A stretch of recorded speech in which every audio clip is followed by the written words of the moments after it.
Hace unos días asumió como delegado regional de Educación de la región tercera, Gerardo Cardoni, que ya lo tenemos en línea. ¿Cómo te va? Buenos días. Hola, buenos días, Emilio, ¿cómo va? Bueno. Un saludo para toda la audiencia. ¿Y con qué expectativas, Gerardo, con qué expectativas asumiste? Vos ya venías trabajando en la regional. Así es, Emilio, yo ya venía desempeñándome como coordinador del equipo socioeducativo, que es un equipo que está designado para acompañar a las escuelas en situaciones que, a veces exceden a lo educativo, a lo pedagógico. Eso desde julio del año pasado, bueno, y ahora en este nuevo lugar, con muchas expectativas, como decís vos, con mucho honor, porque la verdad que es un cargo muy importante, y también con la confianza depositada por quienes me designaron al frente de la regional, y además también como una gran responsabilidad para poder trabajar y acompañar a las escuelas en todo el proceso educativo, como así lo es, digamos, en tiempos, si queremos llamarle normales, pero con el plus de tener que iniciar la presencialidad después de casi un año sin clases presenciales, y digamos con todo lo que conlleva poder organizar lo que nosotros llamamos esta nueva escuela, con una nueva dinámica, con nuevas cuestiones relacionadas a lo pedagógico que venimos trabajando desde hace tiempo. Antes de meternos de lleno en lo que va a ser la nueva etapa, a partir ahora del reinicio de clases, estuvo la regional vacante después de la renuncia de Romina Indelman, estuvo como 6 meses, 8 meses. ¿Cómo estuvo funcionando? Porque hubo algunos cuestionamientos, que si funcionaba, si no funcionaba, si había control, si había trabajo con las escuelas, ¿de qué manera actuaba? ¿Piloto automático? No es así. Por ahí sí, se hablaron muchas cosas que uno viéndola de adentro sabía que no era así, pero bueno, no teníamos la necesidad de por ahí de salir a explicar, porque la regional siguió funcionando y de muy buena manera. Hay un decreto ministerial que dice que en caso de acefalía de las regionales asume la supervisora o el supervisor con mayor antigüedad. Bueno, y en ese caso asumió en esa responsabilidad Claudia, que es una supervisora de nivel primario, y la acompañó Patricia, que es una supervisora de nivel especial, y en conjunto, este equipo, yo también acompañé un poco este proceso. Se siguió, digamos, adelante con los trabajos habituales de la regional, así que la regional nunca dejó de funcionar, todos siguieron cumpliendo sus funciones y se siguió acompañando a las escuelas, y ya que lo nombrás, digamos, en un proceso que no fue menor, sino que se puso en marcha en ese tiempo la línea de trabajo Escuelas Seguras, donde se empezó a trabajar fuertemente, digamos, en poder poner en condiciones a los establecimientos escolares para poder funcionar en el marco o en el contexto de la pandemia de COVID. Mencionaste Claudia y Patricia, ¿cómo son los apellidos de ellas? Claudia Smith y Patricia Sommer, quien siempre que tengo la oportunidad les agradezco, porque la verdad que nunca dejaron de desatender su función como supervisora, y a la vez, digamos, se pusieron al hombro la regional, la administración de la regional, la gestión de la regional, y la verdad que lo hicieron de muy buena manera, y todos quienes estábamos trabajando dentro de la regional nos sentimos muy acompañados por ellos. Metiéndonos de lleno a lo que es 2021, inicio de clases, ¿cómo se prepara la nueva presencialidad, lo que algunos llaman la nueva normalidad? Ya empezó a partir de 17 de febrero con la experiencia de los que estaban en séptimo grado, en quinto año y sexto de la secundaria. Ahora empieza, tengo entendido, el 15 de marzo, ¿Cómo va a ser? Ya están todas las directivas para la regional y la regional para bajar a las escuelas, días, horarios, grupos. Bien, bueno, buena pregunta. Si vamos un poco más para atrás en el tiempo, digamos, como te decía antes, esta línea de trabajo de escuelas seguras, esto venimos trabajando desde julio del 2020, cuando se hizo un relevamiento de la situación edilicia de los establecimientos educativos. Y ahí hago un paréntesis, digo, la situación edilicia en cuanto a la adaptación que necesitaban los establecimientos para poder utilizarlos en el contexto de pandemia. Porque podemos hablar de cuestiones edilicias que están pendientes desde hace mucho tiempo y que en eso también se trabaja, pero en la línea de trabajo Escuela Segura apuntaba a, digamos, poner en condiciones las escuelas para poder funcionar en el contexto de pandemia. Eso empezó en julio con recorridas, con relevamientos, y luego empezó, digamos, lo que es la puesta en marcha de los arreglos necesarios. Y también contarles que antes de, digamos, la vuelta de los grupos prioritarios del 17 de febrero, a partir de octubre, noviembre y diciembre del año pasado, también volvieron 150 escuelas rurales de toda la provincia. Digamos, cuando hablamos de rurales hablamos de escuelas que están en núcleos rurales o escuelas que pertenecían a localidades que no tuvieron contagio.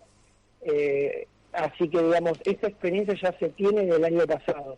En base a toda esa experiencia se programó todo lo que fue la vuelta de los grupos prioritarios a partir del 17 de febrero, y como decís vos, a partir del 15 de marzo se va a hacer la vuelta de todos los demás grados y todos los demás años, e incluso de nivel inicial.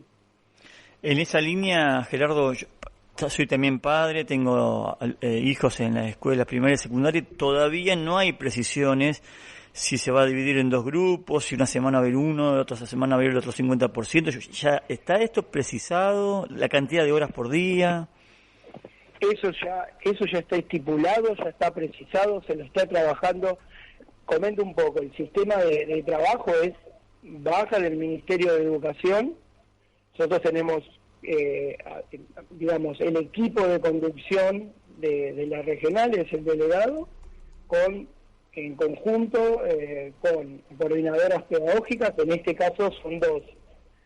Una es Cecilia Perini, que está en funciones, la otra es la profesora Fabiana Kessler, que aún todavía no está en funciones porque tiene que salir su relevo. Ella es vicedirectora de la escuela de Chiali. Pero, a ver, una vez que bajan, digamos, las directivas del ministerio, nosotros lo trabajamos junto con los supervisores, y los supervisores lo van trabajando con los equipos directivos. Y las circulares son claras en ese sentido. Lo que se está trabajando es pensar en grupos alternados, y eso depende también de la capacidad que tenga de alojamiento la escuela, ¿sí? Y también para aclarar un poco, porque por ahí se presenta un poco esta duda, digamos, eso no depende del criterio de la delegación o del ministerio, sino que depende de lo que nos indique el Consejo Federal de Educación, y el Consejo Federal de Educación, en conjunto con el Ministerio de Salud de la Nación, estipularon que la distancia dentro de las aulas tiene que ser de mínimo 1,5 metros, máximo 2 metros. Entonces, ajustándonos a ese criterio, y ahí viene también a conocer un poco esto que decía antes del relevamiento que se hicieron a partir de julio del 2020. En las recorridas también se medían las aulas y se estipulaba el número de estudiantes que podía estar en cada aula.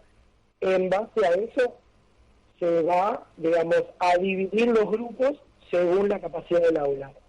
Te doy un ejemplo. Tenemos un grupo de 30 estudiantes y tenemos un aula que nos permite una capacidad de 15 estudiantes dentro del aula. Serán dos grupos alternados. uno, digamos, un grupo de 15 irá una semana, otro grupo de 15 irá la otra semana. Y el horario como lo venimos trabajando y está estipulado, el horario es, en realidad, hablemos de 5 momentos, digamos, cuando los estudiantes ingresan a la escuela. El primer momento es cuando entran, higienizan, ¿sí?, las mochilas, higienizan sus manos. El segundo momento son 90 minutos de clase.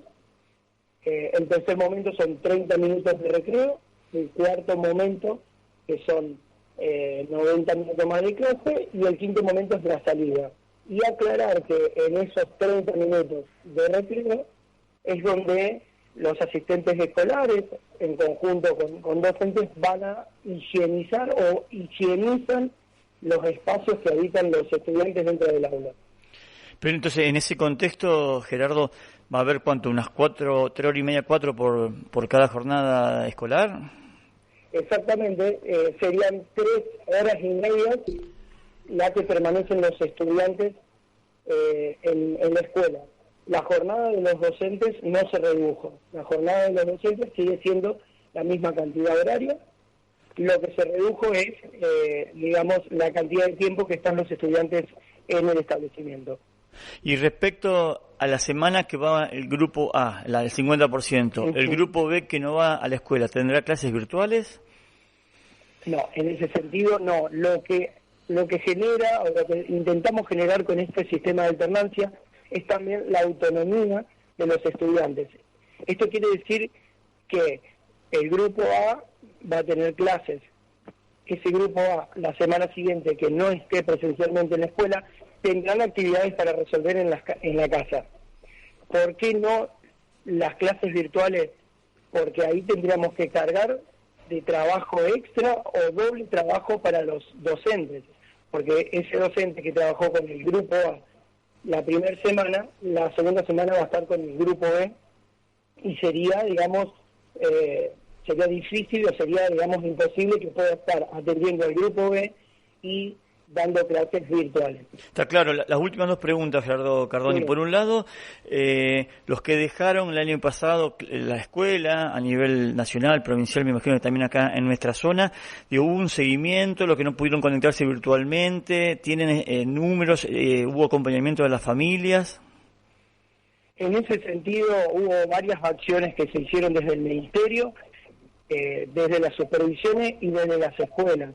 El año pasado las escuelas recorrieron, las escuelas llamaron, se comunicaron con los padres y hubo situaciones muy diversas, digamos, desde estudiantes que no pudieron conectarse porque no tenían las herramientas tecnológicas necesarias, estudiantes que se tuvieron que mudar porque sus papás se quedaron sin trabajo, otros estudiantes porque tuvieron que salir a acompañar a sus papás a trabajar porque la situación económica estaba complicada.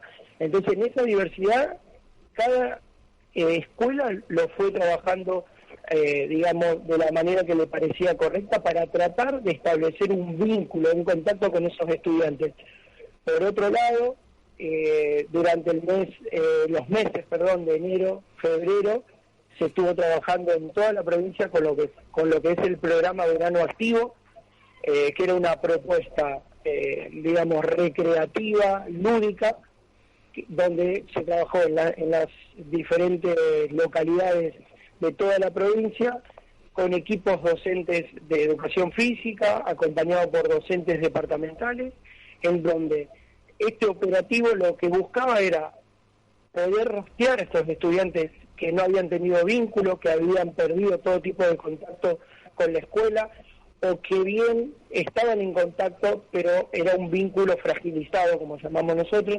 Entonces, este programa también vino a acompañar todo el esfuerzo que el año pasado hicieron las escuelas de manera, si se quiere, particular. Entonces, este programa lo que hizo es buscar a esos estudiantes, acercarlos a estos centros recreativos y desde otra mirada, desde otro tipo de actividades, como son las relacionadas a la educación física, se los trató de digamos, acercar, poder generar vínculo y de esa manera tratar de, en esta etapa se está haciendo, en lo que es marzo, tratar de todo eso, esa información, a partir valga la redundancia, de informes, se van acercando a las escuelas para que las escuelas tengan conocimiento que esos chicos fueron contactados, cuál es su situación actual y de qué manera poder acompañarlos desde cada establecimiento a partir del 15 de marzo. Está claro, la última, Gerardo, y breve. Sí. A nivel universitario, terciario universitario, todavía no hay directivas y empiezan las clases en marzo, el 15 me parece, presencial o virtual. ¿Ustedes tienen directivas al respecto? En cuanto a las universidades, nosotros no tenemos injerencia en nuestra jurisdicción, ¿sí? Las universidades son, digamos, nacionales y pertenecen al Ministerio de Educación Nacional, en otros casos son universidades privadas y nosotros como regional y Ministerio de Educación de la provincia no tenemos injerencia.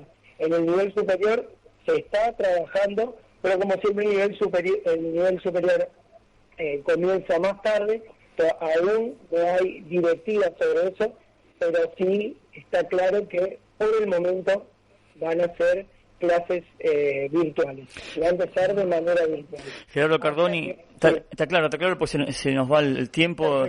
Te agradezco mucho, Gerardo Cardoni, y flamante delegado regional, y seguramente tendremos oportunidad para hablar durante el año, para ver cómo va evolucionando las clases presenciales en Rafael y la zona. Perfecto, muchísimas gracias a vos, Emilio, y también gracias por la paciencia que me tuviste para poder hacer la nota. Así que un saludo grande para vos y para toda la audiencia.